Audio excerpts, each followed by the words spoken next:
Hi, I'm Cameron from Smooth Digital, and welcome to Tea with Tobi, the show where we ask and answer the questions playing on the minds of the care sector's business leaders.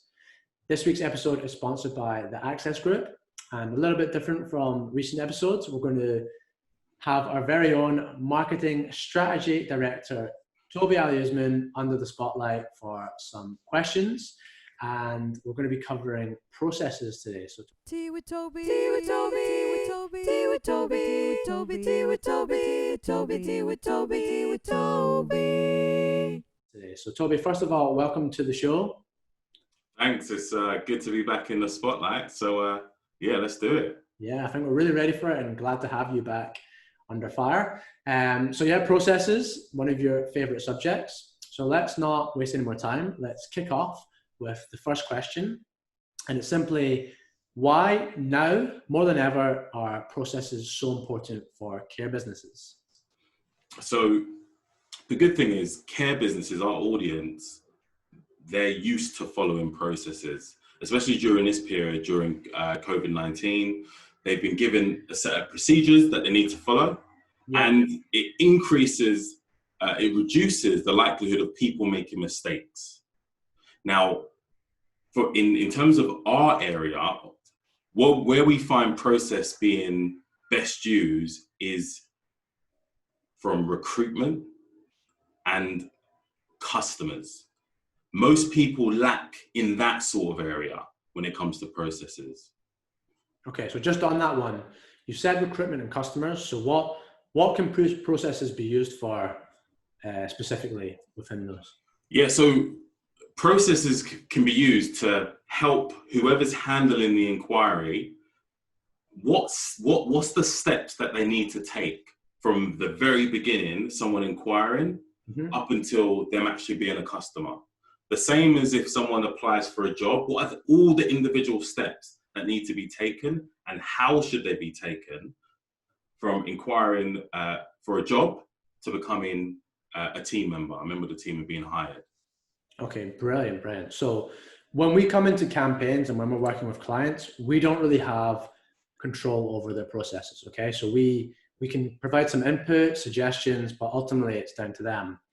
But let's just put you in their perspective. Let's say if you did have a care business, Tobi, and I said, right, you can put your process, your ideal process in place. What would your ideal process look like if we're doing a campaign to attract new clients? Awesome. So there's 3 ways that someone could inquire, either through the phone, email, or live chat, 24-hour live chat. Yeah. Let's say it's through email. Yeah. So first of all, let's say the inquiry came yesterday. The process is, as soon as the inquiry comes in, no less than 1 business hour to respond to it. So let's say it came in over the weekend, Monday morning, I would even say get onto that straight away. So the processes go to the inquiry, then import that information into a CRM or an Excel spreadsheet. A CRM is a customer relationship management tool. Then reach out to that person from the phone first. Most people don't actually get through to the people who inquire on the first call. So what I would then do is have a process where there's a number of different follow-ups. And I would say a minimum of 4. And the first contact will be a call. The second follow-up could be a text message, and people massively underutilize text. The second one could be a call again or an email. Yeah. And then the final one could be what I call a breakup communication. Now, I coined the phrase from this. I remember when I was at a traffic light and someone bashed into the back of my car, and I was going to claim for it. And then during that week, it was a hectic week. The insurance company kept phoning me, emailing me, texting me. I was just busy, but I did want to speak to them. And then I got some sort of breakup communication from them, from an email, which basically said, this is who we are. This is why we're trying to get in contact with you. If you're still looking to claim, here's our contact details. Now, from reading that, I kind of felt these guys aren't going to keep contacting me. So I am interested. Let me actually reach out. And we found having that process and having it cleverly written, whatever breakup communication you give, whether it's through a text, an email, or voice message, having that cleverly written actually does increase the likelihood of them saying, okay, let me actually reach out to these guys because I am interested. Yeah, I mean, I think it fits in as well with the sort of 7 touch points of marketing we talk about. Like, that can be part of that. It's like they may have seen something that caught their eye and they've emailed you about it, but they've not had enough touch points, enough exposure of your business to then actually take action. But you've given them those emails and then given them that last bit saying, here, now or never kind of thing. Absolutely. And the one big one within that process that's massively underutilized is text. Most people aren't using text, and the great thing about text is 1995 or 99% of the chance it would actually go through. Because if you leave a voicemail, not everyone actually listens to their voicemail. I don't. If, for example, someone calls and they see a number they don't recognize, some people don't call them back. They don't have the time to. I think there's massive fatigue from all these PPI companies calling you and you've been in an accident, all that kind of stuff. I think people see an unknown number, not even unknown, just a number that they know and go, oh. Yeah, they might be being cold call or wherever it is. Yeah. That's right. So that's really important in terms of that process coming through. Okay, brilliant. So on that, Tobi, you're going to have your ideal process, but what should people be tracking along that process? What things do they want to look out for? So I'm a big numbers person, and I think numbers do tell a story, and numbers can pinpoint bottlenecks within the business. So on a monthly basis, you want to have a separate sheet, an Excel document that tracks total inquiries brought into the business. Yeah. Total assessments booked. From those assessments, total customers. And then in between those numbers, there's a percentage conversion rate. And then you're able to identify from inquiry to assessment, how much, as a business, how are we performing? If we got 10 inquiries, are we only converting 3 into an assessment? If that's the case, that needs to be looked at. Is it what's happening on that first call? Is the user not really buying into that person? Is the calls even being answered? Whatever it is, that needs to be looked at. And then also at the next stage, from assessment to a customer, what's the conversion rate there? It's really important to, first of all, work on those conversion rates. And then if you want to grow as a business, you can then predictably know for every X amount of customers, inquiries, we convert that into X amount of customers. And then if you want to double the number of customers, you can then pour in on the front side on the marketing to get those inquiries coming in first. Exactly, yeah. It really, really helps the marketing if you know what your sort of conversion window is and what that costs you, because then you can assign an appropriate budget and maximize your time working with an agency. Absolutely. So yeah, really, really important. Okay, so Tobi, on that, we've talked about process, we've talked about things they should be doing. Obviously, one of the benefits of the current time is technology has really emerged and people are knowing a lot more about certain platforms available. So what platforms, what technology would you recommend people to use to help with the processes?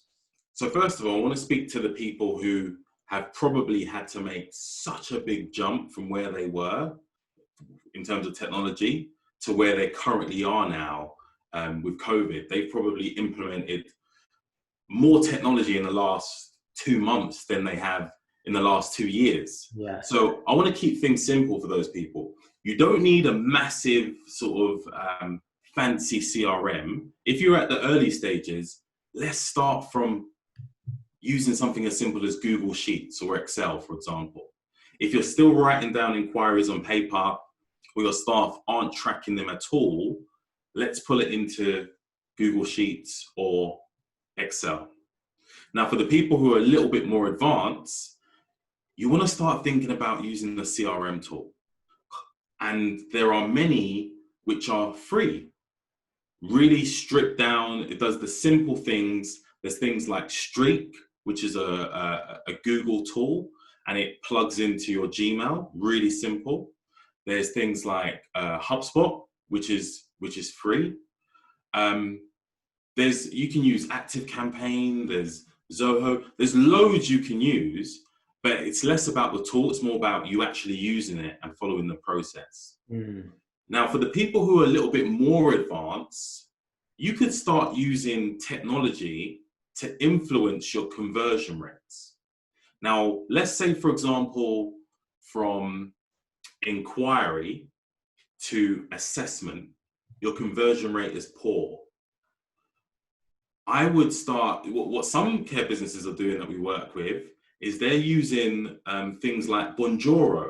Now, what Bonjoro is a tool where you can take your phone, record a video, and respond back to someone, let's say that's emailed you, or you can even send the video in a text. So let's create the scenario. Someone's looking for care. They inquire with 3 different companies in one night. 2 of the companies in the morning email and say, thanks for inquiring, we would love to work with you, etc., etc. But then you actually whip out your phone and say, hi, thanks for inquiring with us. My name is so-and-so. I'm the registered manager X, Y, and Z. I can see X, just basically talk to them through Bonjoro. And what that does is it makes you stand out compared to your competitors. Yeah. And also it gives the person an opportunity to get a bit more of you and have that personal connection as well. And the good thing about that type of personalized communication is even if someone has found a provider, because you've put the time in to personalize that communication, people tend to respond back. So at least you get a firm, thanks for the video. We've actually found someone. You get a firm communication to say, stop.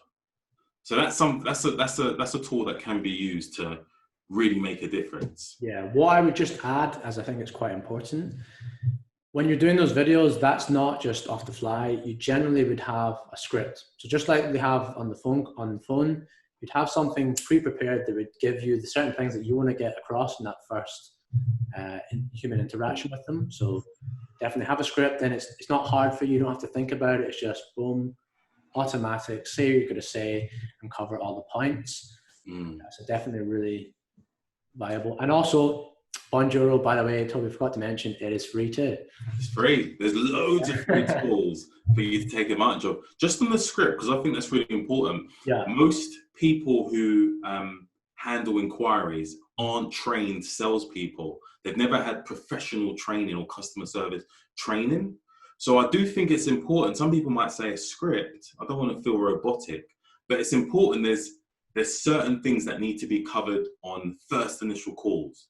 There's certain things that need to be said on follow-ups through voicemail. There's certain things that need to be put in a text. So if you create scripts for all those bits of communication, create a process, you're taking the guesswork out of it. And if you want to get really, if you really want the best out of it, let's say, for example, you have 2 different scripts for texts and you find out one produces more of a response, start using that more. But like I said, don't overwhelm yourself with it. Start small, and then you can start introducing things a little bit more. But the whole aim is to get a better end result at the end. Okay, brilliant, fantastic. We're running a little bit short on time, but I want to just cover one more thing that we were talking about earlier in the day, and that is video. So part of the process, having pre-prepared video. One of the things we sometimes use is a Google Chrome extension where you can embed videos from YouTube onto your emails. And I think taking that idea is YouTube is very powerful, and just having videos to embed. Is there anything you'd suggest on bringing video to the process? So I love that this process stuff. I love the use of video because you create assets once that you can use multiple times and that are effective. So I'll give you an example for recruitment. Let's say, for example, between, you've worked hard to contact these inquiries, you book the interview, but we usually find that there's a big drop off from interview booked to interview sat. So one thing you can do is record a video from the team and say, you record the video once. Hi, my name's so-and-so. I'm going to be interviewing you today. This is, just bringing the phone to someone else. Let's say we are back in the office. Bring the phone to someone else and say, hi, really looking forward to meeting with you, etc., etc. You can record videos like that. And also on the customer side, let's say a care home, you can record a video of the team. And this is the chef, this is the registered manager, this is one of our care professionals. And then when they actually come to the home, they feel like, oh, I remember you from the video. And you record it once, and as part of the process, you can just attach that to an email confirmation of the viewing of the home. So there's loads of clever ways you can use video. I think it's a really good use of time to put some time aside to record specific types of assets, specific types of videos, and then you can use them at different times of the day. Absolutely. Okay, Tobi, thanks so much for coming under the spotlight today. It's been really good. No worries. Process is definitely something that people should really look into. Very, very powerful, especially from a new inquiry and recruitment perspective. So that's all we've got time for, but thank you very much for watching and listening. Definitely leave a comment. Tobi, you were saying something earlier about... Yeah, I was saying, I was talking to a client, I was talking about the algorithms have changed on Facebook, Instagram, Twitter. This is good advice for yourself. If you're putting messages out there, encourage people to comment and like, because what the platforms are now doing, now the newest one, Facebook had done it quite a while ago, but now LinkedIn has done it, is they're only showing your videos to a small batch of your followers. So a selfish plug, if you found this useful, please like the video, comment, share it with someone. We want to get this information and help as much care businesses as possible. So, and for yourself as well, use that.